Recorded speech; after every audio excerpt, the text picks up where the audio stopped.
sacar jugo y te voy a bombardear a preguntas, como te dije, porque Gracias sos a un vos por crack invitarme, y escucharte es me un lo advertiste. placer y, y los demás lo van a saber apreciar.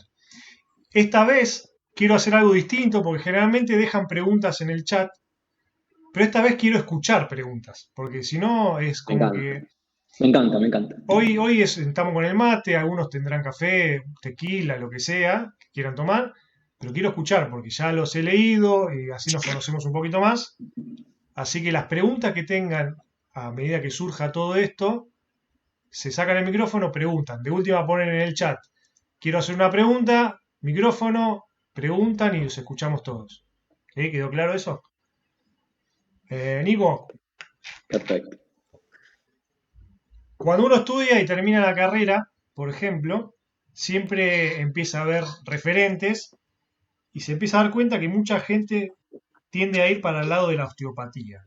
¿No? Vos lo hiciste, te vi ahí cómo sufrías estudiando el ligamento del riñón, que qué sé yo, y quizás en algún momento yo pensé en la osteopatía, pero cuando, claro, con un nene de 3 años, viste, 5 años más es un tema, pero vos, ¿cómo te volcaste a la osteopatía? ¿Qué pensás de la osteopatía? ¿Qué sería la osteopatía para vos una vez que Mira, te recibiste de kinesiólogo, por ejemplo? mira, una de las cosas importantes que yo siempre cuento con respecto a mi historia con la osteopatía es que yo no arranqué de entrada a estudiar osteopatía, como me ha pasado con muchos compañeros, con muchos colegas, amigos inclusive, que salieron de la facultad y por algunas realidades que tiene la kinesiología, a veces un poco compleja, deciden ya hacer una especialización, por decirlo de una manera. Y yo cuando empecé en un lugar donde también tuve gente que me ha formado de la mejor manera posible. Uno de los referentes es Luis García. Dentro de ese equipo estaba Sergio Grossi, que también es un gran amigo y es otro de los referentes que, al igual que Rubén Arau, hace mucha gente. Pero siempre sentía que algo me faltaba con respecto a algunas cosas. Y es un poco específico la verdad de cómo arranqué y decidí hacer osteopatía. Y tiene que ver con una lesión específica, que eran los esguinces de tobillo. Y van a decir, ¿por qué los esguinces de tobillo? Era porque todos los esguinces de tobillo tenían un dolorcito, algo extra, una falta de movilidad que no podía creer. Digo, algo me falta, no lo puedo terminar de resolver, no lo puedo terminar de resolver.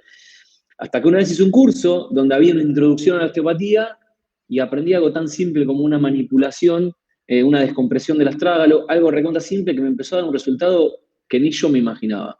Al día de hoy lo uso muy poco, lo uso mucho menos de lo que lo usaba en ese momento, pero la verdad es que fue uno de los motivos por cuales me enfoqué en eso.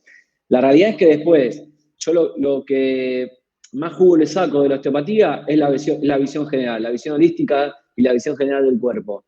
A mí me cuesta decir que soy osteópata nada más, yo soy kinesiólogo, tengo la visión de la osteopatía que me obliga a ver una persona y pensar en absolutamente todos los sistemas de su cuerpo y buscar el funcionamiento correcto de todo el cuerpo. Eso es lo que yo quizás tengo más para decir de lo que es la osteopatía y a dónde me llevó la osteopatía. Creo que es de lo más importante. Pues fíjate que interesante porque cuando estaba ahí trabajando con vos, muchas veces me decías que había gente que quería una sesión de osteopatía, vos hacías tu evaluación, lo mirabas a los ojos y le decías, vos necesitas kinesiología, no osteopatía. Y te vuela la cabeza porque vos decís, la puta, este tipo es osteópata y le dice, no, que tu camino es otro. ¿Cómo Me, orientás ese tipo de diagnóstico? me pasó exactamente ayer. Ayer me pasó con un paciente. Y es difícil porque aparte encima la gente cuando viene a buscar osteopatía, en realidad cuando nos busca nosotros como kinesiólogos busca un apoyo que no encuentra en otro lado cuando nos viene a buscar desde la osteopatía. Eh, la realidad es que, insisto, intento sacarme el rol de osteópata porque soy kinesiólogo. Eh, y una vez que evalúo a alguien, yo tuve un paciente el cual tenía antecedentes muy grandes, tenía algún conflicto visceral, algunos conflictos específicos, y la verdad es que terminé la sesión diciéndole, mirá, yo creo que no va por acá. O sea, no tiene mucho sentido que sigamos tratándolo de la osteopatía. Vos necesitas una rehabilitación de una rodilla que estaba previa pandemia por operarse de un menisco, y lesiones que no tenían que ver con lo osteopático propiamente dicho.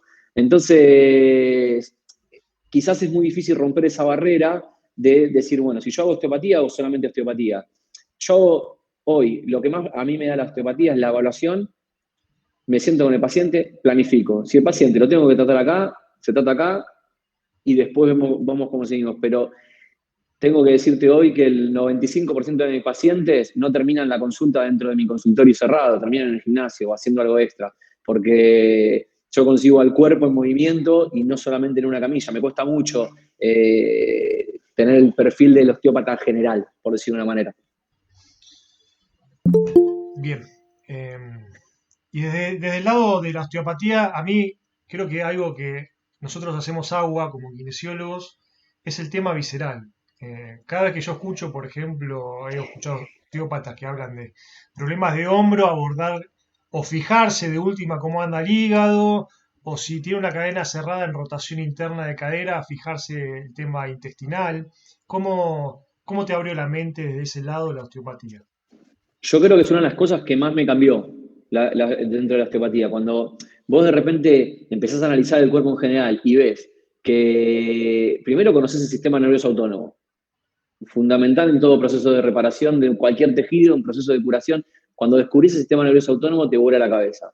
Y hoy por hoy, cuando de repente yo antes miraba, no sé, un hombro, como vos decís, y pensaba en, bueno, si hay una disquinesia escapular, si hay todo lo que puede abarcar el hombro, que ya el que me conoce sabrá que soy un poco hinchapelotas con el hombro. Cuando de repente lo empezás a mirar y decís, y mirá, sí, puede tener una relación por la inervación a través del sistema nervioso autónomo, puede tener relación con el hombro derecho, con el hígado, o empezamos a ver ese tipo de cosas, la verdad que en principio te vuela la cabeza. Y nosotros, desde la osteopatía, cuando empezamos a analizar al cuerpo, yo hoy por hoy, es algo que se lo repito a los pacientes porque considero de que fue lo que a mí me cerró el concepto de cómo funciona el cuerpo, es que nosotros como seres humanos somos algo brillante. Y por algo el cuerpo puso con extremo cuidado y le dio más espacio a unas cosas que a otras. Por ejemplo, que es lo que le explico a los pacientes. Nosotros nos dio todos los órganos vitales innecesarios para continuar con la vida, los encubrió de algún lado. Todo lo que está dentro de la cabeza, que le hizo un cajón. Todo lo que está dentro de la parrilla costal, que lo cubrió con las costillas, incluido eso el hígado, incluido un montón de vísceras y estructuras que son mucho más importantes, por ejemplo, que quizás una rodilla. Y lo mismo le digo que es el cuerpo hoy tiene un espacio así atrás, que son los músculos lumbares, cervicales, lo que quieras, y tiene un espacio así que son las vísceras que van por delante. Evidentemente hay algo que tiene más importancia en el cuerpo que otro. Entonces, cuando nosotros queremos encarar, por ejemplo, una lumbalgia o una patología de columna, haciendo un masaje en la columna lumbar o en un cuadrado lumbar o en el músculo que quieras, nos queda muy corto el tratamiento y el pensamiento sobre todo. Cuando nosotros tenemos algo que está ahí en el medio de la panza, que no anda flotando por ahí, sino que tiene conexiones, y creo que eso es una de las cosas que más nos abre la cabeza a la osteopatía, por lo menos a mí lo hizo. Y hoy, como decís vos, voy a ver al hombro, y dentro de las cosas que voy a ver al hombro, si no vamos a hilar tan fino en decir, bueno, sí, por la inervación simpática del hombro puede tener relación. Pensemos en lo facial, si querés. Bien, la fascia del hombro, tendón central, según las fascias viscerales, y ya solamente eso hace que un aumento de tensión o una alteración en cualquiera de las vísceras nos pueda generar un conflicto, ya sea en hombro por una antepulsión de los dos hombros o de un solo hombro. O sea, en algo tan simple como eso, y no estamos poniendo el ar fino en el sistema nervioso autónomo. Por eso, esa es la visión que hoy tiene la osteopatía como rama kinésica, pongámosle. No nos alejemos porque seguimos siendo kinesiólogos dentro de esto. Exacto. Y por ejemplo, ahora que vos decís esto de desde lo músculo esquelético o de lo facial, podés llegar al hígado, o al revés, desde el hígado solucionar temas de hombro. ¿Has encontrado así en pacientes que desde lo músculo esquelético resolviste lo visceral y después al revés abordaste lo visceral y solucionaste algo facial, por ejemplo? Sí, desde lo músculo esquelético, lo visceral es un poco más complejo. Lo que sí trae mucha alteración visceral y que obviamente entras en un círculo que no lo podés diferenciar. Si tenés un problema visceral, algún problema musculoesquelético va a traer acompañado siempre, pero lo que a mí más vi que haya afectado a lo visceral, dentro de lo que es externo al funcionamiento propio, son las cicatrices. Las cicatrices en el cuerpo son algo extremadamente traumático para cualquier zona. Y me ha pasado muchísimo de casos de lumbalgias, esas lumbalgias que no sabemos ya qué hacerle, que lo mandamos al gimnasio a hacer movilidad, que lo masajeamos las lumbares, que masajeamos las piernas, que buscamos todo, y de repente cuando vamos a hacer una anamnesis empezamos a ver del lado de adelante, porque nosotros como kinesiólogos, yo sé que vos me contaste un poquito de que hay muchos que están estudiando, gente que recién arranca con esto, y yo durante muchísimos años de kinesiólogo ya recibido, jamás se me ocurrió mirarle la panza a la gente. Salvo que tenga un problema en el abdominal. Trabajaba en el vóley cuando arranqué y he tenido desgarro abdominal, pero jamás se me ocurrió pensar cómo funcionaba lo que había adentro. Y de repente, cuando yo voy a ver algo lumbar, y capaz que no toco las lumbares, evalúo más del lado anterior que del lado posterior. Porque todas esas retracciones que puede haber en una cicatriz traen muchísimo más conflicto que quizás lo propio de un aumento del tono del cuadrado lumbar. Entonces, desde ese lado, sí me parece fundamental y me parece que es algo a evaluar por todo kinesiólogo. No hace falta ser osteópata para saber que una cicatriz de una apendicitis me puede traer problemas sacroiliacos, por ejemplo, o me puede traer problemas de restricción lumbar. Entonces, esas son las cosas que nos tenemos que abrir. Nosotros tenemos que tratar al cuerpo por completo. Cuando decimos, bueno, tenés una lumbalgia, listo, tirate boca abajo en la camilla. Y nos perdimos el 90% de la evaluación del paciente. Porque solamente fuimos a ver la punta del iceberg, la gotita que rebalsa el vaso, que es ese dolor lumbar. Entonces, creo que esa es una de las claves a la hora de hacer este análisis completo. Ahora, al revés, si nos damos vuelta, muchísimos problemas musculoesqueléticos vienen por problemas viscerales, muchísimos. Ni hablar de cosas muy traumáticas, por ejemplo, una cesárea, una cirugía de apéndice, pero simplemente una congestión hepática trae un montón de problemas. Una congestión hepática hoy se puede dar por infinidad de cosas, pero sobre todo por la alimentación, perdón la palabra, por la alimentación de mierda que solemos tener nosotros hoy por hoy. Entonces, son cosas que suceden constantemente. Y no hay que ser osteópata para ir a ver eso. Así que eso es algo que intento decírselo a todos, porque uno puede evaluar, esto es saber de dónde viene sin necesidad de ser osteópata. Después el tiempo dirá si tienen las ganas, el tiempo, lo económico, que también es algo que se hace complicado hoy por hoy. Claro, vos decís eso y yo por lo que me acuerdo de la facultad, las vísceras nada más te las ubican en el espacio que tenemos nosotros. Después, cuando uno sale, obviamente yo tuve un caso, antes de ir a trabajar con vos, trabajaba en neuro y había un chico que tenía mielomeningocele, tenía un problema de incontinencia y ¿qué hicieron? Le operaron la vejiga por el ombligo, ¿sí? La operación salió mal y ¿qué le pasaba al pibe? Se hacía pis por el ombligo. Ahora vos fijate que el chico caminaba, pero de repente un día vino la madre y dijo que medio que nos echaba la culpa a nosotros, que la marcha ya era bastante cambiada porque tenía mucha rotación interna de cadera y nos echaba la culpa porque antes caminaba bien y ahora no.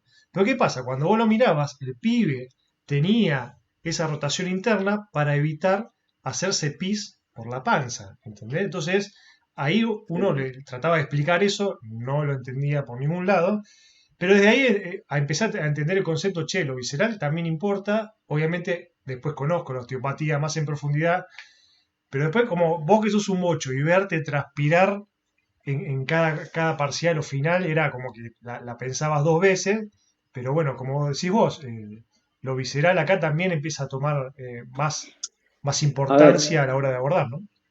yo lo que yo creo que me parece fundamental es que nos tenemos que sacar el mote de kinesiólogo de solamente trabajar los músculos esqueléticos. Y si no queremos pensar en la víscera propiamente dicha, en cómo funciona un hígado, en cómo funciona la vejiga que nombraste vos, pensemos en el sistema nervioso. Nosotros el sistema nervioso constantemente estamos trabajándolo. Entonces, el sistema nervioso autónomo, eh, todo lo que nosotros hacemos, le generamos alguna huellita chiquita al sistema nervioso. Entonces creo que ahí es donde tenemos que cambiar inclusive la cabeza en el grueso de la kinesiología como área. Después, el que le gusta hacer algo más traumatológico propiamente dicho, de gimnasio, yo lo hago hoy, y no todos mis pacientes pasan por una camilla de osteopatía y necesitan de algo, pero casi todos los pacientes pasan por el gimnasio. Entonces eso, ahí es donde hay que jugar un poquito con todo eso, y sin duda que creo que eso es una de las claves dentro del mirar al cuerpo como algo holístico. Sí, creo que ahí está lo importante de todo esto. No el hecho de decir soy osteópata, hago quiropraxia o tal cosa. Me parece que, de hecho, me cuesta mucho a mí decir, sí, soy Nicolás Bocconi, osteópata. No, me cuesta mucho. Pero sí considero esto. La visión holística para nosotros nos va a cambiar muchísimo. Cuando sepamos la conexión que tiene intestino grueso con la columna lumbar, nos va a dar muchísimo beneficio. Por más que después hagamos algo más global, pero cuando podamos hacer una evaluación, es como, no sé, algunos habrán escuchado charlas, habrán visto el método Busquet, y las cosas más lindas que tienen son las evaluaciones. Después el tratamiento se asemejan mucho los tratamientos generales que después nosotros hacemos dentro de la kinesiología. Pero creo que la cabeza es lo que tenemos que ver, y el sistema nervioso me parece algo fundamental. Obviamente que con el correr de los años se va avanzando, y ya no solamente el osteópata se fija en el sistema nervioso y en lo visceral, ya empieza en lo hormonal. Hoy está la psiconeuroinmunología, que trabaja mucho lo hormonal. Entonces, cada vez estamos siendo más holísticos, más globales, pero para llegar a lo preciso. Esa es la idea. Bien, y ahora justo que dijiste lo hormonal, creo que hay casos, sobre todo en mujeres, con un tema de... ¿Te ha tocado, por ejemplo, pacientes donde capaz que ves en la evaluación que está todo bien, pero tiene un tema del ligamento del ovario que le está trabado, lo que sea, y tenías que hacer alguna Mucho, manipulación o algo como para que... mucho. Yo siempre que esto es algo que el tiempo te lo va mostrando, y me parece que gran mayoría de los osteópatas le pasa lo mismo. Es con el tiempo te volvés menos manipulador. ¿Qué quiere decir? Cada vez hace menos manipulaciones, como que la manipulación es algo muy chiquito dentro de la osteopatía. A todos nos encanta agarrar el cuello de alguien y hacérselo sonar, y cuando suena el paciente dice, ¡ah! Viene una luz divina y el paciente se curó. El ruido Pero vende. no, es tremendo. Con el correr de los años y del tiempo, cada vez manipulo menos. Mi evaluación para manipular son 3 minutos, y podría, y lo hago a veces porque el paciente le gusta que lo hagan sonar, sinceramente. Creo que va por otro lado. Que eso también es un poquito lo que diferencia, por ejemplo, la osteopatía de la quiropraxia o de cosas más estructurales. Y hoy por hoy me pasa muchísimo, muchísimo con las mujeres. Yo me ha tocado trabajar en deporte femenino muchísimos años, y en su momento yo tenía jugadoras de la selección de vóley acá en Argentina que no entrenaban cuando estaban indispuestas porque no se podían mover. Y en su momento, sinceramente, no tenía la más puta idea que tenía que hacer. Porque no se me ocurría decir, bueno, es hormonal, tomate un ibuprofenol, como estamos, todo lo que todos conocemos, y no entrenes. Claro, cuando empecé a interiorizarme en la osteopatía, ahí entendí que ya era un poquito más complejo y que teníamos incidencia en eso dentro del tratamiento. Yo les pongo un caso, cuando hablé con Román el otro día, le pregunté si quería que hablemos de algo específico, me habló un poquito de que él quería esto, pero para que no sea tan en el aire todo, les traigo casos, ejemplos que sucede muchísimo.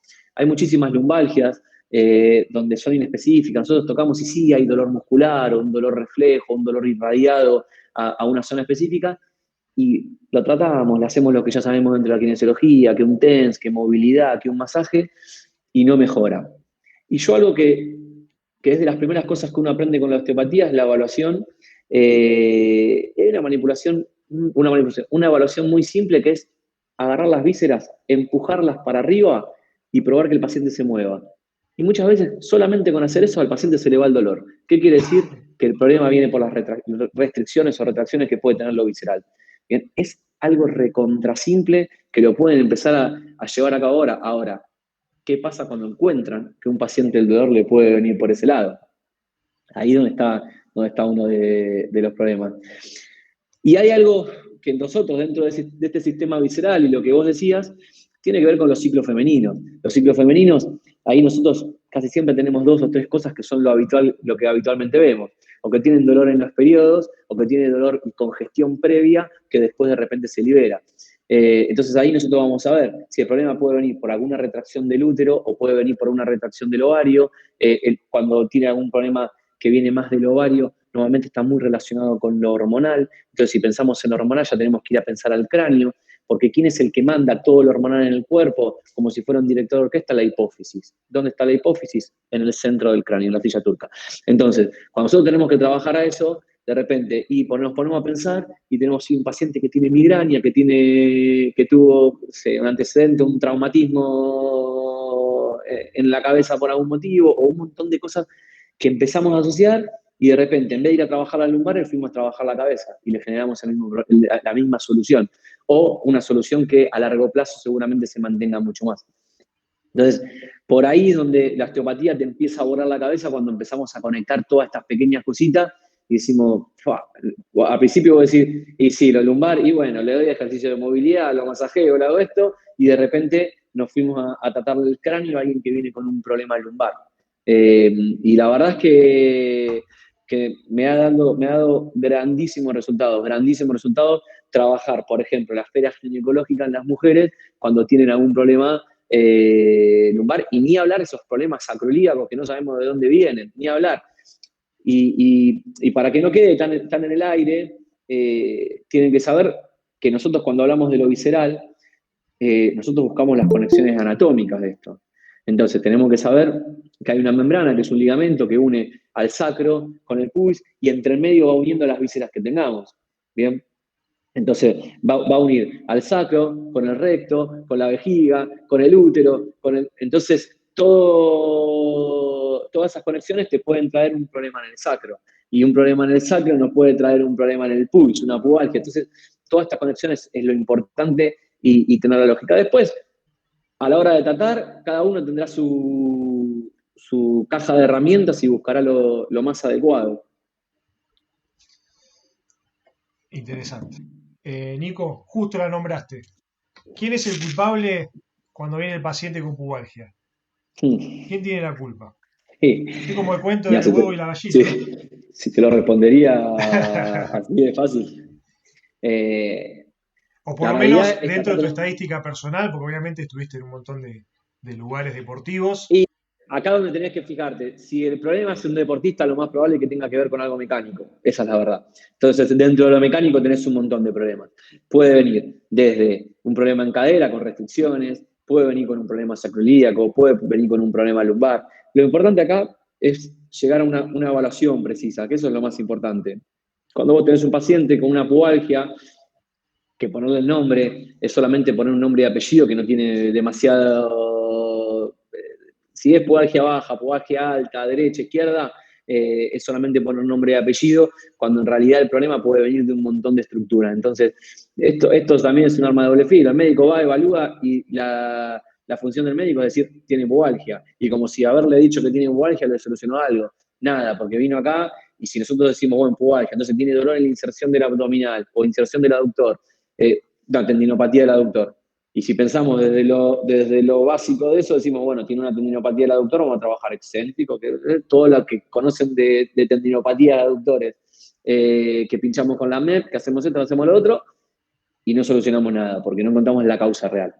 Entonces, en el deporte, lo que más veo yo, en general, los problemas dentro de las pubalgias tienen que ver con alteraciones en la biomecánica de los miembros inferiores, casi siempre. Bien, alguna alteración, un esguince de tobillo desde hace, no sé, 5 años de evolución, simplemente eso me puede generar conflictos grandísimos. Cuando vos tenés un problema en la amortiguación o en la propulsión de algún segmento, en algún lugar se paga. Tenés problemas de amortiguación y propulsión en tobillo, la rodilla más o menos se la banca, dentro de todo bien, el pubis no se lo bancó. Generaste alguna inestabilidad arriba. Eso es lo que más veo yo en deportistas. En el paciente que no es deportista ya de élite, que hace tanto, hay mucha relación con las restricciones que puede tener la cadera. Y la cadera no tiene restricciones porque sí, como complejo articular nada más.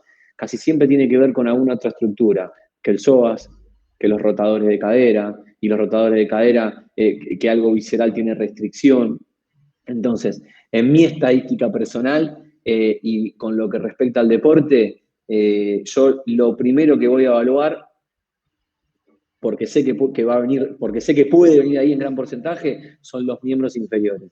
Que nosotros cuando hacemos van a ver un montón de gráficos y de cosas donde hay ya como una lista de cosas para evaluar dentro de la pubalgia, del dolor del pubis o el nombre que le quieran poner actualmente. Y cuando hablan de los miembros inferiores se queda un poquito limitada la evaluación. Porque nosotros estamos, lamentablemente, en la kinesiología, queremos siempre buscar fuera, y cuanto más lejos y cuanto más lejano sea la referencia, mejor todavía. Y hoy por hoy, en los últimos lugares que han hecho análisis de lo que es el dolor del pubis, por ponerle algo, han buscado que un médico diga si viene de una hernia inguinal, que alguien que hace, no sé, terapia en cadera, que vea si el problema viene en cadera. Y cuando nos vamos a hablar de la mecánica, casi siempre en Europa y en un montón de lados, los que evalúan la mecánica son podólogos. ¿Qué quiere decir? Que evalúan los pies nada más. Entonces, tenemos grandes problemas para evaluar la biomecánica y cuando nosotros queremos ir a buscar las cosas afuera, nos encontramos con esto. Entonces, queremos hablar de evaluaciones biomecánicas o de cómo trabaja biomecánicamente el cuerpo y escuchamos a gente que habla de solamente cómo es el apoyo del pie. Y nos olvidamos que entre el pubis y el pie hay un montón de estructuras y que no le damos casi bola a la hora de ver la biomecánica. Y creo que ahí es una de las claves más grandes que tenemos. Bueno, a mí me es inevitable cuando hablo de esto querer llevar a lo que encuentro en general, más en esta pandemia que escuchamos tantas charlas y a tanta gente hablar, y cuando siempre que hablaron de biomecánica, salvo algunas personas a las cuales tengo aprecio muy grande porque he aprendido mucho de ellos, el resto de la gente dentro de lo que es la biomecánica se queda muy corto. Y creo que ahí es uno de los problemas grandes que tenemos. Bueno, la verdad que cuando yo fui a trabajar con vos había cosas que me iban a mi casa volada de la cabeza porque uno, obviamente, el consultorio tuyo tiene mucho de deportivo, a mí me gusta, entonces quizás vagamente tenemos en la cabeza que la rehabilitación deportiva es en algún momento hacerle un ejercicio deportivo, o sea, como el deporte que practica, por ejemplo, si hace básquet, bueno, le doy un ejercicio de básquet y vos yo quizás iba y te decía, no, Nico, mira, lo laburé así, y vos me mirabas y me decías, ¿pero por qué le diste eso? Y ya me reventaba la cabeza, porque uno sale con ese concepto de rehabilitación deportiva, bueno, le tomo el gesto deportivo y quizás eso va más para el lado de la técnica, que yo no nos tenemos que meter ahí porque es técnica del deporte que practica, y vos me insistías con el tema de la cadena cerrada y cómo amortigua. Entonces, empecé a cambiar la forma de tratar a raíz de que te escuchaba vos y trataba de entender, bueno, pero ¿por qué Nico viene y me dice, ¿por qué le di tal ejercicio? Entonces me empezaba a pensar y adopté este concepto que vos me estás, o lo estás poniendo acá sobre la mesa de que cómo amortigua el pie, cómo amortigua en la cadena cerrada cada vez que da la marcha. Entonces ahí abrís el panorama y que no es solamente darle un ejercicio deportivo, sino ir a lo específico como insistías vos, ¿no? Mirá, cuando hablábamos antes que me preguntaste de la osteopatía y todo eso, yo te hablé del sistema nervioso. Y si tengo que decirte hoy, tengo que elegir algo para hacer con el sistema nervioso, tiene que ver con el aprendizaje motor. Para mí es lo que nosotros tenemos más influencia en el paciente. Y todo lo que nosotros hagamos en el paciente, ya sea desde una terapia en la cual tocamos con las manos a alguien, un ejercicio de movilidad, cualquier cosa que le demos. Sé que hace poquito vos hiciste una charla con Fer Gilardi que habló de propiocepción, y les habrá volado un poquito la cabeza también. Eh, y creo que todo lo que nosotros le vamos dando al paciente le genera cierto aprendizaje y que el paciente aprenda de su propio movimiento es una de las cosas más fundamentales que puede tener. Ahora, nosotros entendemos de que el paciente va a tener un aprendizaje motor Y lo mismo que nos pasa con, por ejemplo, las biomecánicas, que pensamos si vamos a escuchar y habla un podólogo, cuando hablamos del aprendizaje motor, terminamos escuchando a un preparador físico o un profe de educación física, que no está mal, es quizás de los que más estudiaron esto. De hecho, yo dentro de mi bibliografía he leído muchísimos preparadores físicos y he leído de aprendizaje motor desde la psicología, desde un montón de lados. Entonces, claro, lo que el tiempo me fue mostrando a raíz de toda la gente, lo nombré antes y lo vuelvo a nombrar a Luis García, que me parece un pionero en todo esto, me di cuenta que todo lo que nosotros le estamos haciendo al paciente, le estamos dejando una nueva huella. Entonces, que es una de las cosas que yo te decía, el cuerpo se mueve de una manera, el paciente, sea jugador de tenis, jugador de rugby o lo que sea, cuando corre, amortigua y propulsa.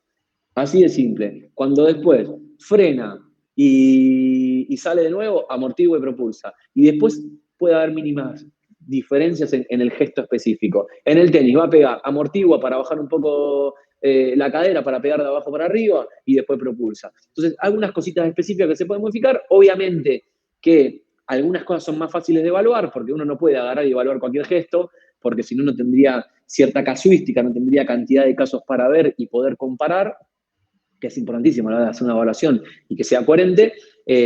Por eso pensamos mucho en la cadena cinemática cerrada, que es desfragmentar un poquito la carrera como gesto deportivo por excelencia en la mayoría de los deportes.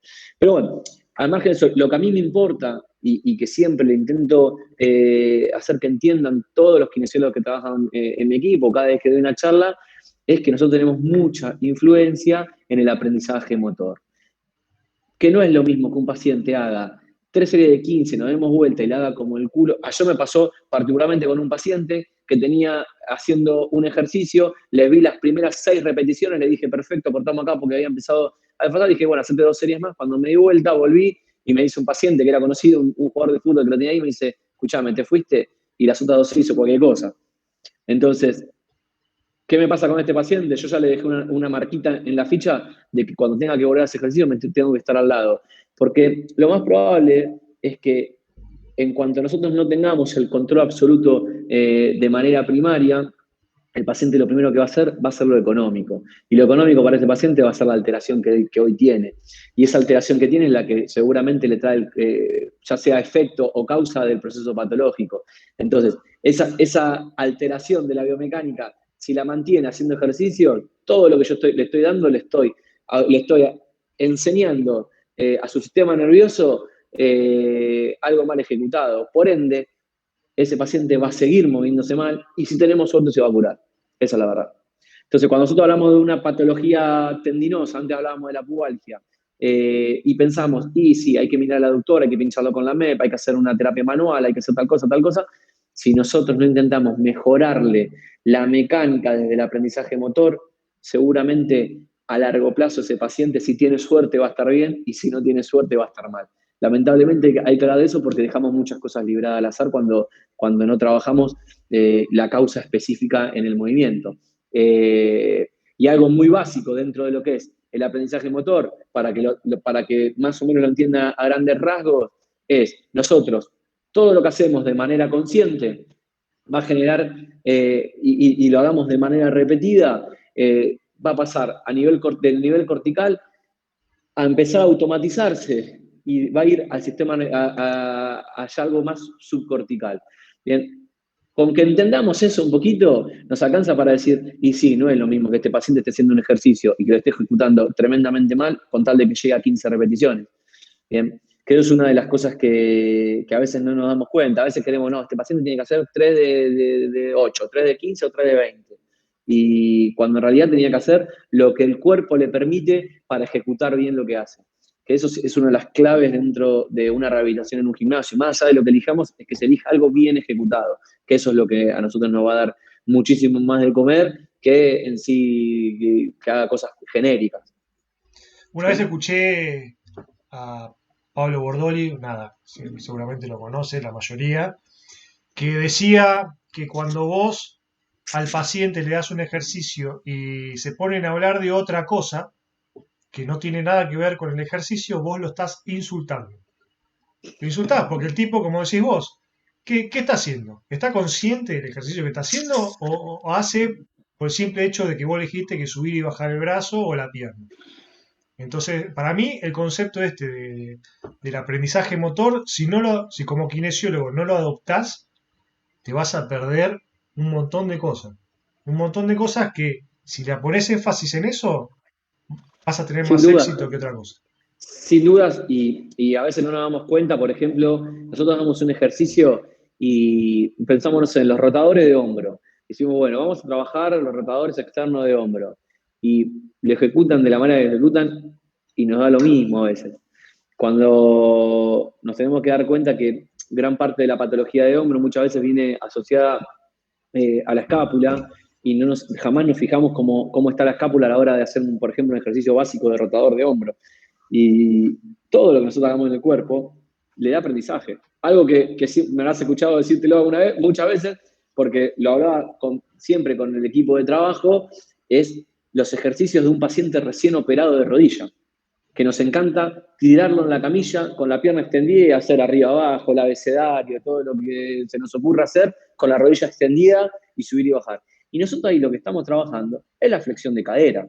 Entonces, la flexión de cadera con una rodilla totalmente extendida, que si nosotros se lo llevamos a que el paciente se quede con este gesto repetido, un poco grabado a nivel subcortical, está automatizando el renguear después. Porque cuando renguea, ¿qué hace? Rodilla extendida, flexión de cadera. Entonces, yo desterré de nuestro consultorio el ejercicio ese, porque hay un montón de maneras de trabajar un isométrico de cuádriceps en un recién operado de rodilla, cuando de repente nosotros estamos automatizando algo que nos va a ser contraproducente a futuro en un proceso de una rehabilitación. Entonces, cuando entendamos que todo lo que le hacemos al paciente le dejamos una huella, vamos a entender y vamos a decir, mierda, esto es una boludez, ¿para qué se lo voy a dar a este paciente? Esto, ¿y tiene sentido? No, esto no tiene sentido. ¿Y esto tiene sentido? No, no tiene sentido. Y cuando nosotros seamos bien específicos a la hora de trabajar, seguramente ahí van a tener muchísimo más resultado. Para mí es fundamental eso. Y lo aprendí, quizás no sé si de la mejor manera o no, pero lo aprendí con pacientes que venían desde muy lejos a verse en el consultorio donde yo trabajaba antes, y que de repente uno cuando viene un paciente le quiere dar lo más que puede, le quiere dar lo más que puede. Y claro, yo veía que venía desde muy lejos, capaz que hacía 1 hora y media en auto, o más, o 100 y pico de kilómetros, y yo le tenía que hacer un masaje, 3 ejercicios de movilidad, lo tenía que mandar a la casa. Y la verdad es que sí, eso a mí me dejó una marca en mi cabeza grandísima cuando dije, sí, el paciente tiene que hacer lo que tiene que hacer, ni más ni menos, es esto. Y nosotros tenemos X cantidad de moneda para trabajar con un paciente y nos encanta gastarla, perdón la palabra, pero en boludeces. Tiene un paciente que tiene una alteración en la cadena cinemática cerrada de la pierna derecha y le buscamos 20 ejercicios alrededor de no nos sirven para nada y ese ejercicio específico que tiene que hacer lo termina haciendo o fatigado o con irritación o con molestia. Y es algo que constantemente lo repito. Nosotros con los pacientes tenemos 10 monedas para gastar, hay que gastarla en lo justo y necesario.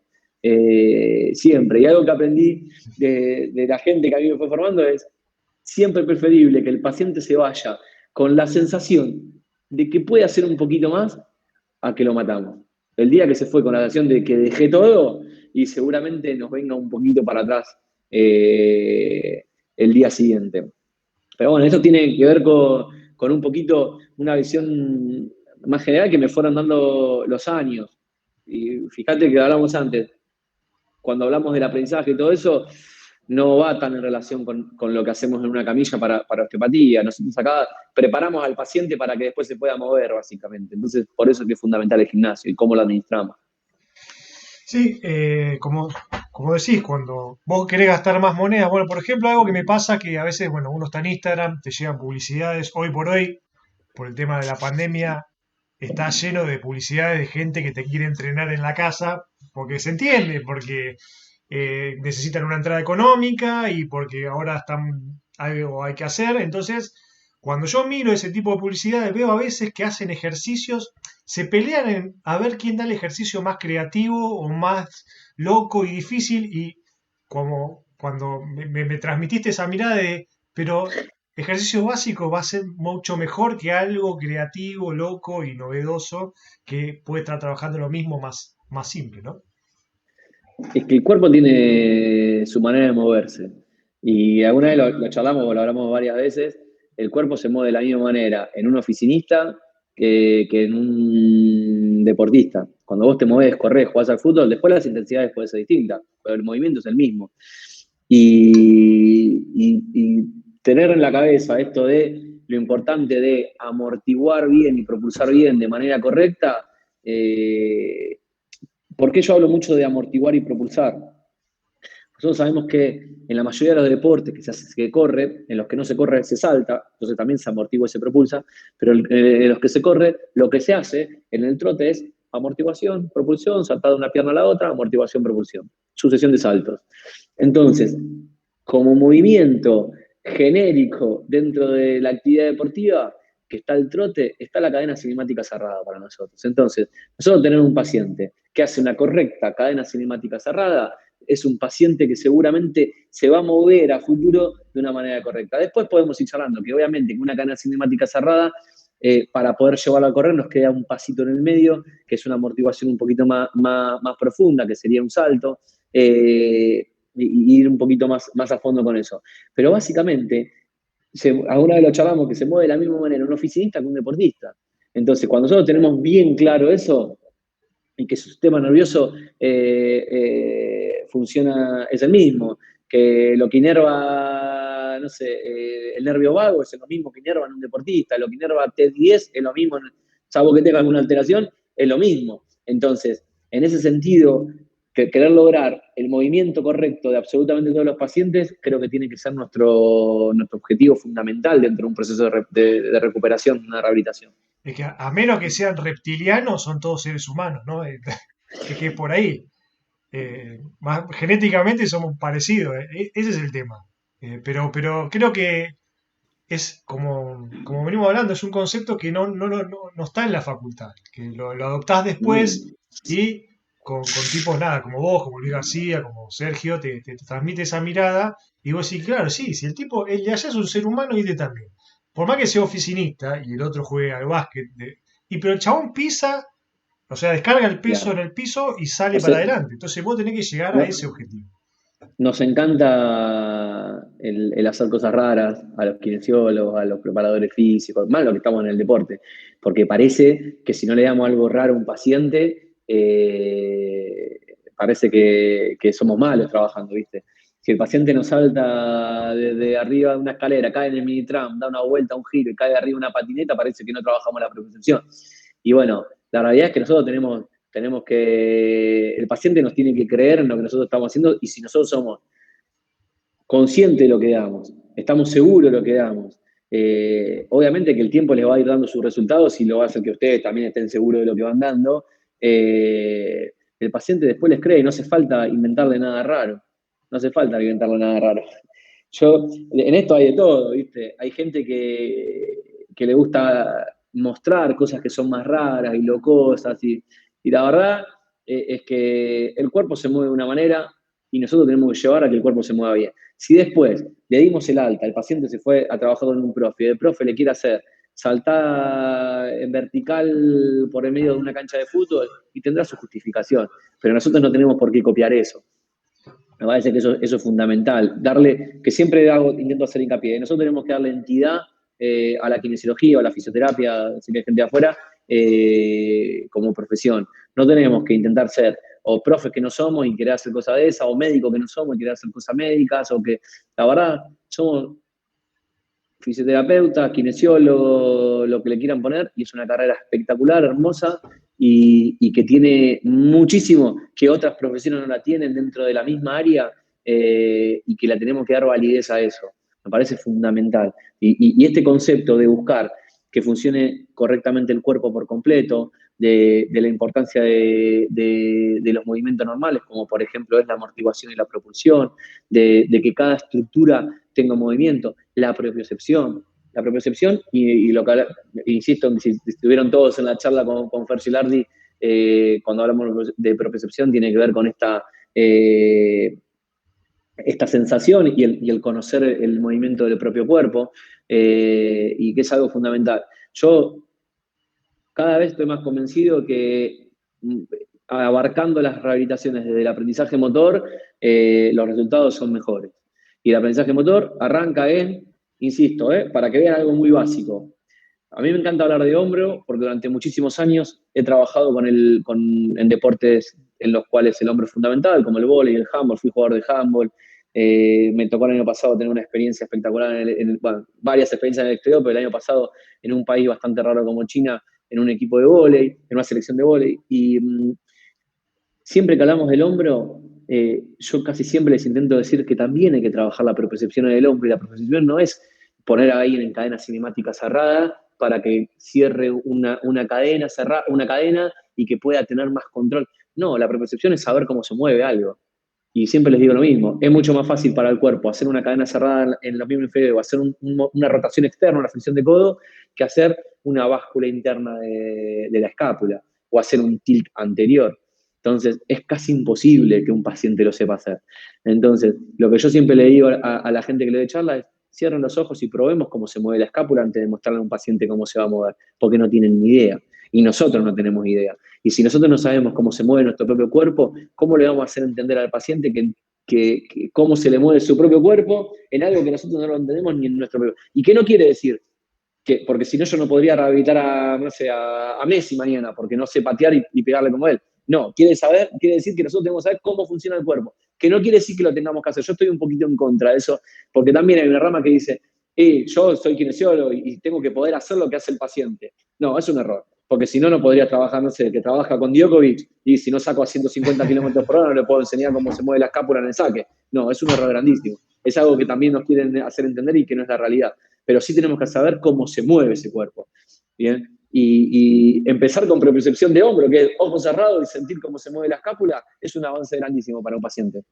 Para vos, fíjate que, bueno, la semana pasada lo tuvimos a Fer con propiocepción. Y como vos hablaste de lo estructural, en algún momento dijiste que empezamos a hablar de que lo lumbar es así de chiquito y adelante hay una cavidad enorme con un montón de cosas. Si vamos a lo neuroanatómico y cortás un nervio raquídeo, vos te vas a encontrar que el 70% o puedo decir hasta el 80% de la fibra es sensitiva.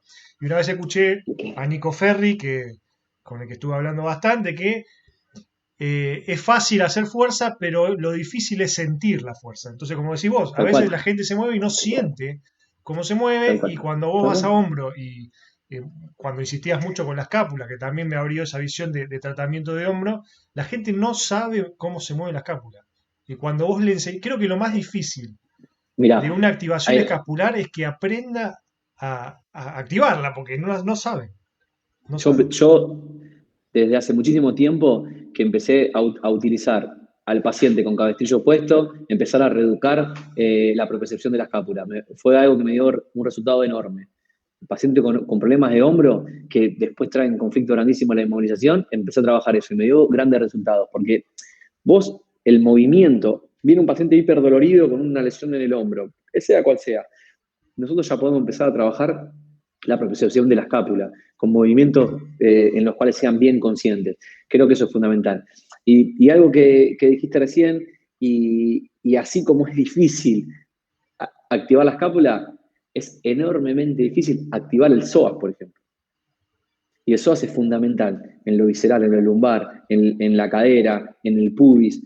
Es un músculo que conecta un montón de estructuras, que es algo que es extremadamente importante, y no sé cuántos de todos los que somos acá podemos activar el psoas de manera aislada, no creo que lo podamos hacer, pero que podamos sentir la activación del psoas. Bueno, eso Y era que la algo que podamos hablaba, sentir algo, en su movimiento que tiene que hacer. algo que Entonces, hablaba el otro día, lo escuchaba a Diego Rodríguez, viste que es el, Diego con el psoas tiene una relación eh, muy particular y si lo pueden escuchar alguna vez, escúchenlo porque es muy, muy interesante. pero es algo que dice que es verdad, que decís vos también. O sea, el psoas, uno tiene que hacer flexión de cadera, rotación externa, pero en realidad el laburo, o sea, los estudios que daban, donde laburaba más era en excéntrico, en otro momento, y si quisiéramos sentir el Eh, laburo del psoas, sería hiper difícil. Sí, sí, en el control de la intrínseco de la columna lumbar labura mucho más que en la flexión de cadera muchas veces. Por eso, y dependiendo en qué gesto, porque en cadena cerrada estamos hablando de eso, en cadena abierta sí es bien flexor de cadera. Pero bueno, todo eso son cosas que tenemos que tienen que empezar a relacionar y tienen que empezar a a ver, para mí, en ese sentido, la propiocepción y el conocimiento del cuerpo hacia el paciente es fundamental. Pero para que el paciente lo pueda entender, tenemos que entenderlo nosotros como profesionales también, que eso es fundamental. Y es recontra complejo, recontra complejo. Eh, los déficits de la escápula que hablábamos antes se dan en la gran mayoría de los pacientes. No todos no son la causa de los síntomas, pero sí son un condicionante para eso. Sí son un condicionante. Bien. Me gustaría que alguien hiciera una pregunta, más allá de que yo te estoy bombardeando y que, como te dije, sos un libro abierto y está buenísimo. A mí la gente que transmite en criollo esta profesión, la verdad que la escucho. Así que si alguien tiene una pregunta, se saca el micrófono y por favor pregunte, aprovechen que está Nico acá, que está desocupado y se tomó el tiempo de estar acá, y pregúntenle lo que quieran, él te lo va a responder así como le estoy preguntando yo. Así que si alguien tiene alguna pregunta, me gustaría que... ¿Quién es el primero? Porque este siempre es, el primero es el más difícil, después empieza la cascada. Pero ¿quién se animaría a preguntarle algo a Nicolás? ¿De todo lo que venimos hablando o de otra cosa, por ejemplo? ¿Quién es el primero? El primero tiene premio, ¿eh? El primero que pregunta tiene premio. Hola Nico, mi nombre es Sí, Nicolás, ¿cómo estás? tocayo. Sí, ahí pongo la cámara a ver si me ves. Nada, te quisiera hacer una pregunta con respecto a lo que hablaste al principio. ¿Cómo haces para diferenciar un trabajo osteopático en un paciente de un trabajo kinésico? Porque, por ejemplo, ¿no? Viene un paciente con algún problema de restricción en una cadena y vos, no sé, ¿cómo haces para darte cuenta si es una restricción de la cadena o es algo más visceral? Mirá, eh, también nosotros tenemos, así como yo digo esto, también tenemos una realidad que tiene que ver eh, con la medicina en general, con la salud en general, que tiene que ver con lo económico. Y hoy mucha gente está buscando la osteopatía como una salvación de un montón de cosas. Y nosotros, yo hoy lo que hago es, tenemos una sesión osteopática y yo la pongo diferenciada de lo que es una sesión kinésica. ¿Qué quiere decir? Yo tengo un paciente que viene a hacerse osteopatía. Ahora, ese paciente que viene a hacerse osteopatía, yo sin pelo en la lengua le digo, mirá, me parece, después de hacer una evaluación completa, yo ayer, insisto, estuve evaluando un paciente 1 hora y media y le tuve que decir que no era un paciente para hacer osteopatía, que era un paciente de otro lado. Eh, entonces, eh, lo que yo puedo diferenciar es la evaluación osteopática siempre va a ser más completa que una evaluación kinésica. Y tiene que ver con los tiempos. Bien, con los tiempos. Porque si vos querés hacer una evaluación de 1 hora y media a un paciente que te manda OSDE y te lo paga como OSDE, y te estoy hablando de la mejor prepaga o una de las mejores que paga hoy en el país, para el que de afuera es una de la medicina prepaga que mejor paga en el país, lo hace casi imposible. Entonces, tenemos que ser también realistas con eso. Yo no puedo decirles, y sí, la evaluación osteopática se la tenemos que hacer todos los pacientes porque sé la realidad que tiene hoy eso. Ahora, eh, cuando el problema es bien, por ejemplo, mecánico y que se va a resolver en el gimnasio, ese es un paciente que tiene que ir a hacer la kinesiología que todos conocemos o que la gran mayoría conocemos, que tiene que ver por ahí. Yo no sé si tu pregunta va específicamente al proceso de evaluación o a esto básico, que tiene que ver más con, hasta te diría casi administrativo de un consultorio, porque yo hoy, si estoy con un paciente que le veo algo extra que vino acá y le digo, a ver, para, chequeame esto, chequeame tal cosa, o entre medio de una rehabilitación le digo, ¿y vos cómo sos de tal cosa? Y le voy tirando algunas preguntas heladas como para poder diferenciar de dónde viene el conflicto. Pero en general, lamentablemente hoy, al paciente de osteopatía se lo trata distinto y tiene mucho, en gran parte que ver con esto. No sé, Nico, tocayo, si es desde ahí donde vos me querías consultar. Sí, sí, sí. O sea, entonces que tiene que ver mucho el tema de la evaluación de la anamnesis en la osteopatía. Analizar bien al paciente va a ser, hacer digamos, una Es la, diferencia. es la clave. De hecho, en general, una sesión osteopática es más evaluación que tratamiento, casi siempre. Ni hablar la primera, después, cuando vos ya tenés una evaluación, después es bastante más rápido todo lo demás, cuando vos haces una anamnesis muy completa. Eso es lo que tiene la osteopatía, cuando vos empezás a preguntar a un paciente y tenés que saber hasta cómo va al baño y la haces tan profunda la evaluación, después te queda muchísimo más simple a la hora de tratarlo. Y ahí es donde vos diferenciar. Si no tenés, a ver, es raro que un paciente esté tan perfecto como para no tener que hacer nada. Yo en este paciente que te dije, que le nombraba recién, es un paciente que tenía un problema muy grande mecánico en una pierna, con un antecedente que estaba para justo antes de la pandemia, según él, no sé si tan real, el día que empezó la pandemia, ese viernes que acá se declara la cuarentena, tenía fecha para quirófano y como era en el hospital público deciden no operarlo. Y viene arrastrando un problema desde diciembre. Entonces, él venía, sus mayores problemas venían desde ese lado, problemas lumbares, y bueno, no viene al caso, pero en él, más que nada, la evaluación. Después intentamos llevarlo a todos los tipos de evaluaciones que podamos hacer, y ahí tomamos la decisión de qué evaluamos. Román, yo veo que hay chat, pero no lo estoy leyendo, ahí hay unas cosas. Sí, sí, hay otro. Mauro te va a hacer una pregunta ahora cuando termines de responder. Listo, gracias Román, gracias Nico. La verdad que muy De nada, bueno. un gusto. Mauro. Hola, buenas tardes. Buenas. No, yo le hablo más del ámbito de lo que es la preparación física, la educación física. Sí. ¿Cómo usted estaba hablando justo de sus experiencias en el vóley profesional? ¿Cómo es la relación que usted tiene en el ámbito del trabajo? En el campo sería con el profesor, con el preparador físico. ¿Cómo se relaciona? Porque yo escuché muchas charlas y Sí. la verdad me interesó mucho esto porque yo veo dos mundos que se separan y por ahí a la vez hay que conjugarlo un poquito más, ¿no? Yo particularmente tengo una excelente relación con todos los preparadores físicos con los que trabajé, con todos. ¿Por qué? Porque a mí me encanta ir a decir al preparador físico cuando está algún jugador o algún deportista haciendo algo, le digo en el oído, escuchame, esto que estás haciendo no sirve para nada. Entonces me mira, ¿viste? Con gente que ha sido excelente preparador físico, en chiste lo estoy diciendo esto, pero es verdad que los encaro así, porque nosotros tenemos una visión completamente distinta a la de la preparación física. ¿Sí? ¿Qué quiere decir esto? Nosotros tenemos que pensar en lo individual y el preparador físico tiene que pensar en lo grupal. Por más que sea 10, 12 jugadores en un plantel, tiene que pensar en todos. Y la realidad es que yo lo que hago muchísimo hoy por hoy es, ¿cómo es tu nombre? Mauro, ¿no? ¿Mauro? Sí, digo, Mauro. escúchame, Mauro, este jugador está para hacer esto, esto y esto. Esto no lo puede hacer. Y creo que eso es importantísimo. Y lograr una confianza completa con el preparador físico es fundamental.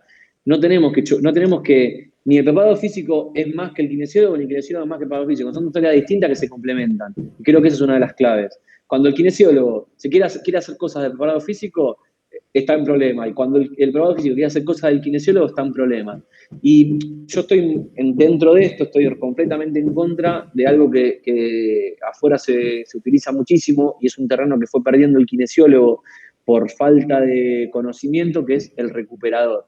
El recuperador está en el medio del preparador físico y del kinesiólogo, pero así como el preparador físico debería entender ciertas cosas de patología, no para recuperar, sino para cuando alguien te venga, vos puedas entender de dónde viene el problema, el kinesiólogo tiene que entender de preparación física para que vos puedas entregarle un paciente o un jugador, un deportista al preparador físico y que esté listo para hacer lo que tiene que hacer.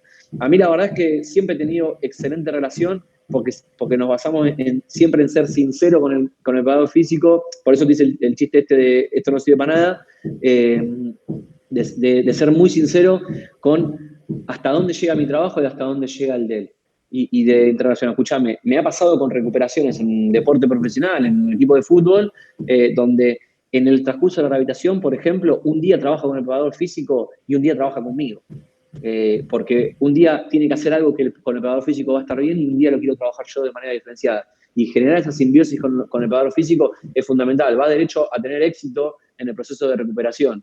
Y ni hablar en la relación interpersonal, porque el jugador, el deportista, para eso capta todo.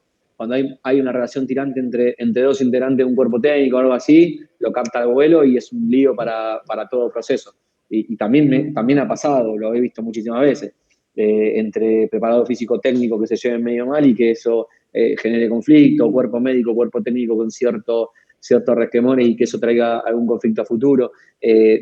Por eso creo que se basa o por lo menos en mi experiencia, en lo que yo veo, en la relación sincera entre preparador físico, kinesiólogo y realista sobre todo. Si vos no entendés de algo de preparación de kinesiología o de proceso de recuperación, poder explicárselo y viceversa también. Yo le he pedido consejo a muchísimos preparadores físicos. Muchísimo. No, profe, muchas gracias. Pasa que Mira. también nosotros rehabilitamos, no entrenamos, pero como decís vos, igual creo que en un equipo o en algún club, si no te llevas bien, te puede caer mal como persona, pero los dos tienen que tirar para adelante y tiene que haber esa relación donde vos tenés que aprender un poco de preparación física y el tipo, como decís vos, tiene que saber un poco de patología, la interdisciplina y para que vuelva al campo, estar los dos ahí en el medio. ¿Sí? Pero esta cosa, yo entiendo lo que dice Mauro de hay mucho ego, nosotros, en nuestro país se caracteriza a veces por ser demasiado egocéntrico, entonces siempre se mira en la vara a ver quién sabe más o quién sabe menos, pero en realidad, si vos sabés laburar en Mirá, equipo, eso no debería pasar. una de las cosas que pasa mucho y que vuelvo a un tema que lo charlamos hace un ratito, es con el tipo de ejercicio que damos a los kinesiólogos y el tipo de ejercicio que da el preparador físico. Como al deportista le encanta hacer cosas raras, el preparador físico, yo he visto hacer cosas he visto jugadores de vóley parados arriba de una pelota de una fútbol grande haciendo trabajo de recepción. Eh, Jamás se me ocurriría a mí darle algo por el estilo en un proceso de recuperación. Ahora, al deportista seguramente le guste más eso que el ejercicio básico que podemos dar nosotros. Digo básico porque no va a tener esas cosas que en principio no tienen mucho sentido, pero el deportista no entiende eso. Le parece divertido lo otro. Entonces, si nosotros le damos entidad a lo que hacemos, sin importar si es novedoso, divertido o lo que sea, y le generamos la confianza al deportista también nosotros, no hay ni que buscarle cosas raras. Yo soy partidario de eso y me ha pasado en muchos ámbitos, siendo recién recibido con deportistas con muchísima experiencia, me ha pasado con deportistas más chicos que yo, con deportistas más grandes, ha pasado de todo tipo y siempre intenté encararlo de ese lado y me ha dado muy buen resultado. No desde intentar buscarle que me tenga confianza por darle cosas novedosas, sino por darle lo que realmente tiene que hacer ese deportista o ese paciente. ¿Alguien tiene otra pregunta? Aprovechenlo. A ver, alguien ahí medio que se animó y que no. Hola, buenas tardes Bueno, a los dos. excelente. Buenas. Vamos. Buenas tardes a todos. Yo te quería preguntar, Nico, si podías ampliar un poco más este concepto del psoas, de que trabaja más de forma excéntrica en las lumbares que en la flexión de cadera. Yo por lo menos aprendí siempre que el psoas es flexor de cadera y también participa en la rotación. Y también te quería preguntar cuánto influía esto en un tratamiento, por ejemplo. Mirá, acá vas a tener dos ramas, porque te voy a decir, vas a escuchar a alguno que te dice que es imposible tocar al psoas, por ejemplo. Pero bueno, a mí me ha dado grandes resultados trabajarlo y realmente lo llegás, no directamente, pero llegás a trabajar, a palparlo, lo llegás a trabajar. ¿Por qué es así? Cuando vos estás en cadena cinemática cerrada, toma punto fijo en el fémur, entonces lo que genera es un trabajo desde la columna lumbar, ¿sí? Son cosas que suelen suceder y ahora, nuevamente ese tipo de trabajo es más rotacional de la columna lumbar, ¿sí?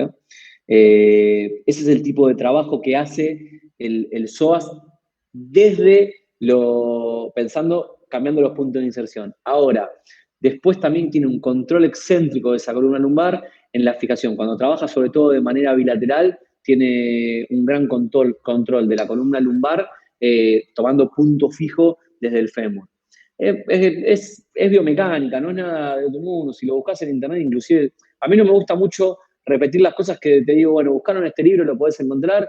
Yo no soy de dar charlas de ese tipo. Lo que se puede encontrar fácil en algún lado, lo recomiendo que lo lean y nada más. Por eso no es que no quiero ahondar más que eso. Tiene que ver con biomecánica, modifica los puntos de inserción y le da control a la columna lumbar. Hoy por hoy hay estudios con electromiografía, con un montón de cosas bastante avanzado en el cual nos está demostrando que tiene un gran componente de control lumbar. Por eso es importante que el tono de ese bíceps esté normal. Siempre nosotros hablamos de un músculo, no sé, un músculo contracturado, y nosotros pensamos, bueno, un músculo contracturado hay que masajearlo porque hay que bajarle el tono, un músculo que tiene el tono aumentado hay que bajárselo, y nos olvidamos que en realidad al músculo hay que normalizarle un tono. Y cuando nosotros hablamos de normalizar, porque un músculo que tiene el tono bajo o tiene el tono alto es un músculo débil. ¿Por qué? Porque no se puede contraer bien. Entonces, el psoas es un músculo que muchas veces aumenta el tono, ¿bien? Pero un músculo que hay que bajar el tono, pero después hay que normalizarlo. Entonces hay que encontrar algún trabajo en el cual podamos tener de control de la columna lumbar, no necesariamente de flexión de cadera para poder trabajarlo y estimularlo un poco. Por eso es que a veces no le encontramos la vuelta a ese tipo de cosas. Yo te hablo del psoas, yo he recibido, trabajando en clubes y todo, al psoas no le daba bola porque ni sabía que existía. Hoy es mucho más moderno, digamos, el psoas dentro del tratamiento kinésico. Antes no se le daba bola. Gracias a que sabía por dónde pasaba, literalmente. Y no me acuerdo si habías preguntado otra cosa más. Se me fue. No, te había preguntado qué tanta importancia tenían en un tratamiento, por ejemplo. Mucho. Sé que es amplio el Mucho. psoas, pero... Mucho. ¿Por qué es importante el psoas? Por las relaciones que tiene también. Bien, un psoas con el tono aumentado te va a generar lo más probable es que genere algún conflicto a nivel lumbar y algún conflicto a nivel de cadera. Bien, entonces, un psoas con el tono aumentado, con un conflicto a nivel de cadera, te puede traer conflictos lumbares, conflictos en el pubis. Si vos pensás no solo en su inervación, sino en las inserciones que tiene inserciones a nivel de la columna lumbar. Esas inserciones a nivel de la columna lumbar, en cierto punto lo comparte con el diafragma. Entonces, un psoas que tiene hipertono, que genera conflicto a nivel si lo quieren llevar a algo, no me gusta tanto hablar de eso a mí, porque no es tan así, no es que nosotros agarramos una vértebra, le aumentamos el tono al psoas, no sé si se me ve completo, y de repente está en rotación, en inclinación, no llega a ser tan notorio. Nosotros a veces cuando hacemos osteopatía lo exageramos para que la gente lo entienda, pero simplemente con que tenga restricción para ir al otro lado por el aumento del tono, va a hacer que genere conflictos en cadena. Y es recontra común que ese hipertono con un poquito de hiperflexión de la cadera, por ejemplo, nos genere un desequilibrio y nos haga disminuir el tono de todo lo que está del lado de atrás, del glúteo mayor, de esas estructuras. Entonces, un problema hoy de disminución por ejemplo, del tono del glúteo mayor, seguramente nos traiga un problema sacroiliaco o un problema de dolor cuando el glúteo mayor empieza a estar un poco más inhibido porque está en desventaja mecánica, porque hay un poco de flexión de cadera, deja de trabajar, baja el tono, es algo muy común. Si ustedes empiezan a evaluar pacientes con dolor lumbar, van a ver que muchas veces se van a encontrar con un glúteo con más tono que el otro. Un músculo que tiene menos tono, un glúteo que tiene menos tono, va a hacer que los rotadores de cadera tengan que tener control sobre esa cadera, entonces tenga un aumento del tono. Un aumento del tono en los rotadores de cadera, tranquilamente, por ejemplo, pueden traer una ciatalgia. Y si vamos para arriba, ese psoas que se va a insertar con el diafragma, que va a compartir inserciones, nos puede traer un conflicto, ya sea ni hablar de lo mecánico del diafragma, porque si vamos a hablar de lo mecánico del diafragma, tenemos que hablar que va a traer conflictos a nivel de la respiración. Entonces, si trae el conflicto a nivel de respiración, así podríamos estar hablando una hora de las relaciones que nos puede traer el diafragma, porque nos podemos poner a pensar desde dónde se inerva el diafragma y todo esto que podemos ir viendo, y realmente solamente el psoas nos da para hablar una hora, por todas las relaciones que puede llegar a tener. Pero es fundamental. Yo, la verdad es que a casi todos los pacientes le evalúo y le trato de alguna manera u de otra al diafragma. Que no siempre, al psoas, que no siempre quiere decir que hay que bajar el tono. Recuerden eso, ¿no? No siempre hay que bajar el tono. A veces está con el tono bajo, está hipotónico y hay que intentar estimularlo un poco. Buenísimo, Nico, gracias. ¿Alguien más? 5, 4, 3. Sí, anímense. A ver, sí, dale, que se anima, todavía tengo agua en el termo, así que por ahora. Yo también, dale. Marcelo. Sí, buenas tardes, Nicolás. Yo te quería hacer una consulta, en realidad profundizar lo que hablaste de reentrenar el engrama motor. Cuando vos tenés, por ejemplo, un deportista y hay algo erróneo en ese gesto motor, por más de que vos trabajes para automatizarlo, cuando ese deportista vuelva a la competencia, sobre todo en un deporte de situación, ¿no está la posibilidad de que el gesto se vuelva hacia atrás por la cantidad de repeticiones previas que tenía el gesto erróneo? Mirá, lo que primero tenemos que hacer es ¿cuál es el gesto del cual nosotros hablamos? Bien, porque nosotros, por ejemplo, si yo te digo alguien que tiene una alteración para patear, por ejemplo, y es mucho más profundo y poder trabajarlo es un poco más complejo. Nosotros estamos hablando casi siempre cuando hablamos del gesto de la amortiguación y la propulsión. Bien, obviamente que lo primero que va a hacer el cuerpo en general es economizar esfuerzo. Para economizar esfuerzo, lo primero que va a hacer es no modificarse de cómo está. Eso tienen que saberlo porque el cuerpo va a buscar economizar esfuerzo.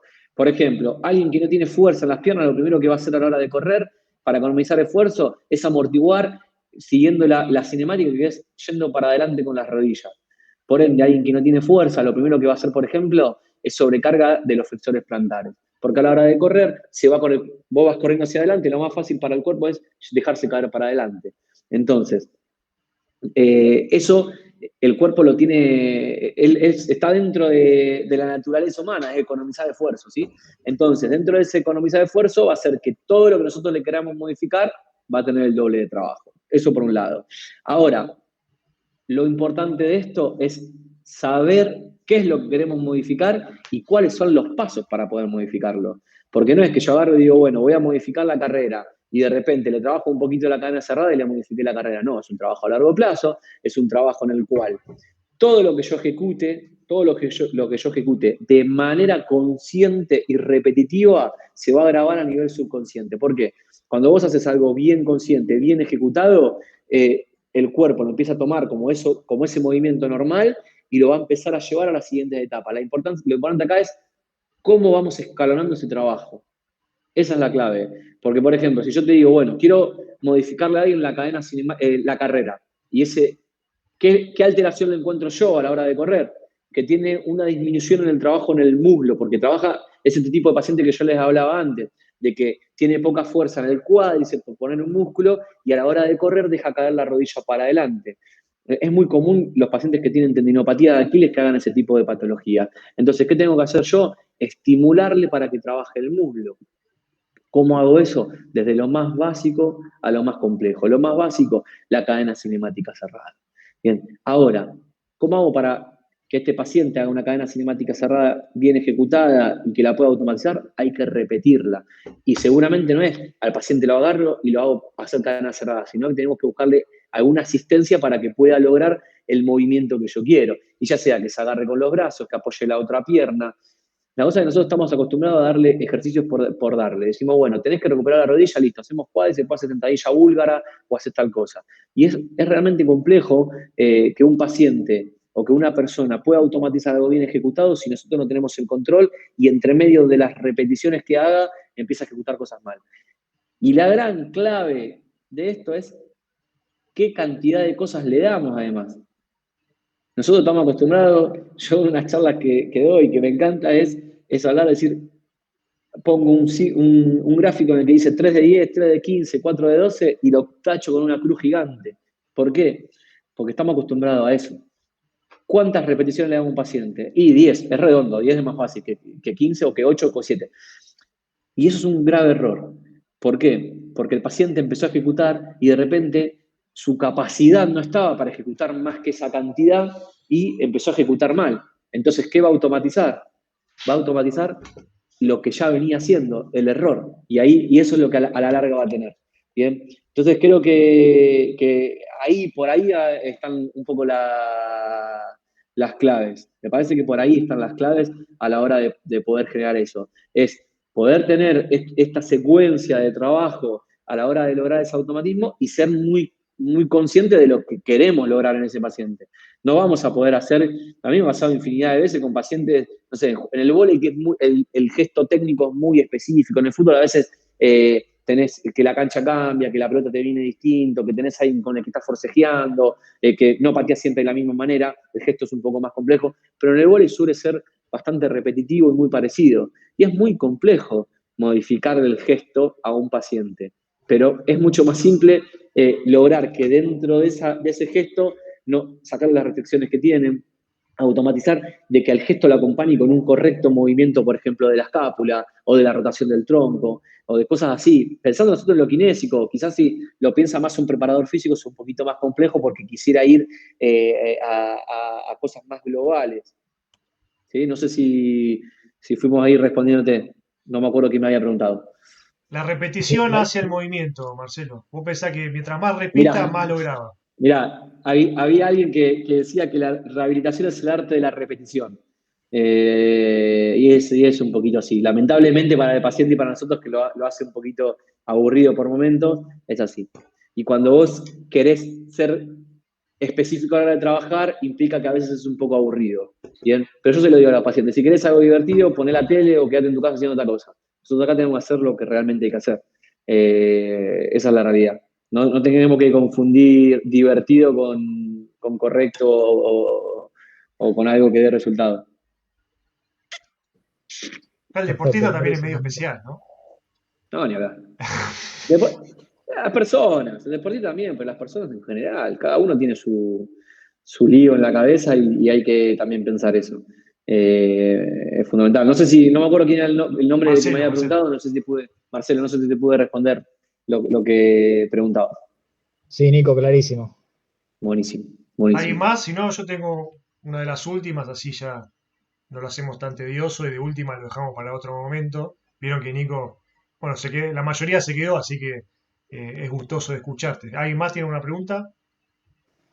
Yo tengo una que te voy a matar.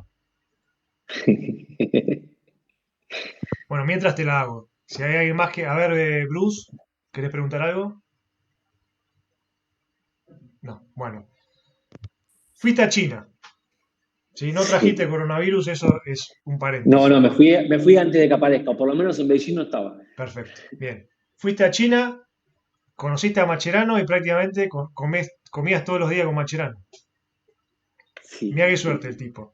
Y escúchame, ¿le preguntaste a Macherano si qué le dolió más, si el gol que cerró Pipita o si era por abajo Palacio? ¿Le preguntaste?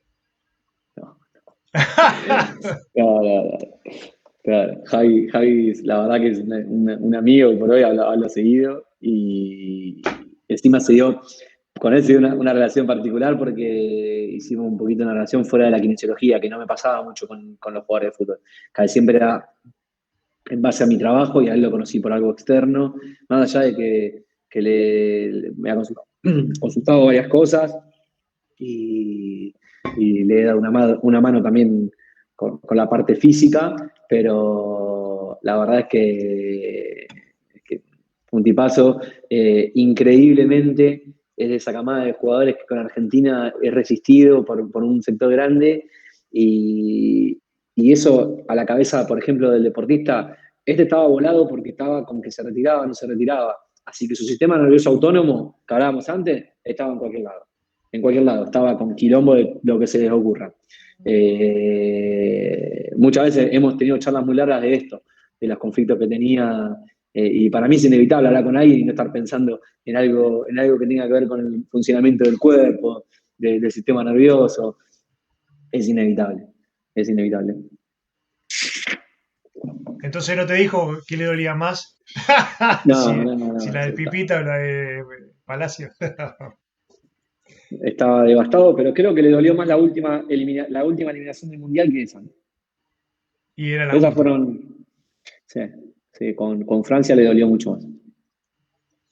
De hecho, en mi consultorio, en el nuevo consultorio nuestro, en la vidriera del exterior está la foto de él corriéndolo a Mbappé. Y le mandé, le digo, Javi, ¿te molestas? Está Javi y Nico Tagliafico, que también es un amigo. Y le mandé a los dos.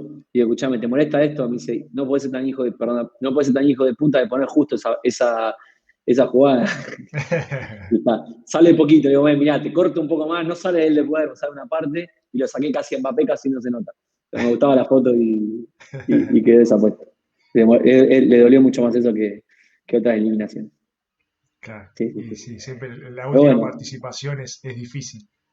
y se retiró de la selección con eso, así que está en algo que siempre le tuvo, a pesar de, es el único jugador en la historia del fútbol mundial que salió 2 veces campeón olímpico, por ejemplo. Mira, Y para el que hace deporte amateur o un deporte que no sea fútbol, piensa salir 2 veces campeón olímpico y dígame qué tipo de deportista son. Ni hablan todo lo que ganó por fuera, pero para esa selección. Imagínate, vos sos jugador de vóley, imagínate un jugador de vóley argentino que haya salido 2 veces campeón olímpico. Dirías, de lo un mejor crack. de la historia. Claro, Bueno, y él es resistir. pero bueno, pasa que el fútbol es Es así. distinto. Bueno, chicos, Eh, ¿alguien que quiera preguntarle algo más? Aproveche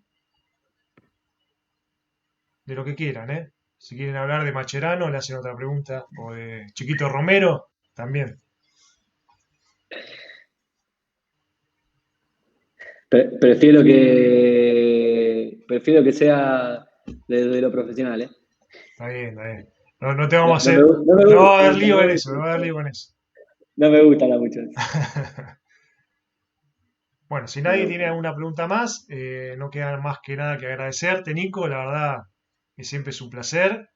Gracias por todo, por haber trabajado con vos, me ayudó mucho. Me gustó esto porque podés transmitir todo lo que yo aprendí y espero que en estas 55 de personas que estuvieron acá algo les quede y seamos mejores profesionales el día de mañana, que es la idea de todo esto. Así que gracias a todos los que sí, estuvieron y lo está que venga. bueno cada tanto escuchar charlas más genéricas y no tan específicas de algún tema, porque ya llega un momento que es tanta la batería de cosas que escuchamos que ya nos marea, ¿viste? Entonces, cuando me planteaste esto, te lo pregunté varias veces, ¿querés que hagamos algo específico? Me dijiste, no, la verdad que quiero hablar de algo así general. Y bueno, espero que haya gustado, es un poquito más que nada la experiencia de las cosas que voy viviendo y que sigo viviendo día a día. Eh, y espero que les haya servido. Eh, Al que tenga consultas con lo que los pueda dar una mano, a través de Román, a través de las redes, lo que quieran, me consultan y dentro de lo que pueda estar ahí respondiendo y dando una mano al que necesite. ¿Sí? Me parece que es lo más enriquecedor dentro también de la profesión es poder transmitir un poco las experiencias. Yo soy partidario de eso, no me van a escuchar mucho hablar o demostrar estudios científicos y cosas de eso. No quiere decir que no los lea o que no les dé bola, pero a mí me gusta la experiencia personal, creo que dice mucho más. De hecho, en mi consultorio, donde estoy yo ahora, no tengo básicamente diplomitas y cosas colgadas, sino tengo fotos con deportistas que yo fui tratando, porque creo que eso dice mucho más de mí que diplomas, que títulos, que todo lo demás. Eh, y simplemente repetir lo que otro hizo, desde, no sé, yo baso la rehabilitación de un hombro porque los estudios me dicen tal cosa, yo lo veo, suena fuerte, pero está un poquito cobarde. Yo creo que hay que arriesgarse, hay que probar cosas nuevas, hay que ver, hay que empaparse día a día con cosas nuevas y después cada uno hará su análisis y verá qué es lo que más resultado le da. Creo que eso es lo más importante. ¿Bien? Y siempre escuchen, yo muchos años tuve puesto como si fueran los caballos, no sé cómo se le dice, pero que no miras para los costados y solamente miras para adelante, tiene un nombre, capaz que alguno sabe cómo se llama, y me hizo que no me forme tanto y la verdad que con el correr de los años empecé a escuchar a muchísima más gente y todo y me empapé muchísimo más y hoy es lo que recomiendo. Es escuchar, cada uno después hace su análisis, pero escuchen, prueben sobre todo, no se queden con escuchar, prueben mucho porque que alguien les diga al hombro o a la rodilla que trabajar de tal manera que ustedes no lo prueban y se quedan con eso, no, prueben eso y prueben otra cosa y hagan su propio análisis. Creo que eso es lo que más les puedo recomendar. Y bueno, si a uno después te interesa ahondar un poco más en la osteopatía, insisto, las preguntas que quieran, estaré ahí para saber. Sé que es un paso muy difícil para muchos kinesiólogos el decidir hacer una especialización como la osteopatía, por lo económico, por los tiempos y un montón de otras cosas. Así que el que quiera consultar, bienvenido sea. ¿Sí? Bueno, chicos, buen fin de semana a todos. Gracias, Nico. Lo estamos hablando y haremos otro encuentro en algún otro momento. Los que quieran. Dale. ¿Sí? Chao. Saludos para todos. Es una lástima no poder ver a todos, pero saludos para todos. Esto es así. Después vemos, Nico. Un abrazo. Dale. Chao, chao.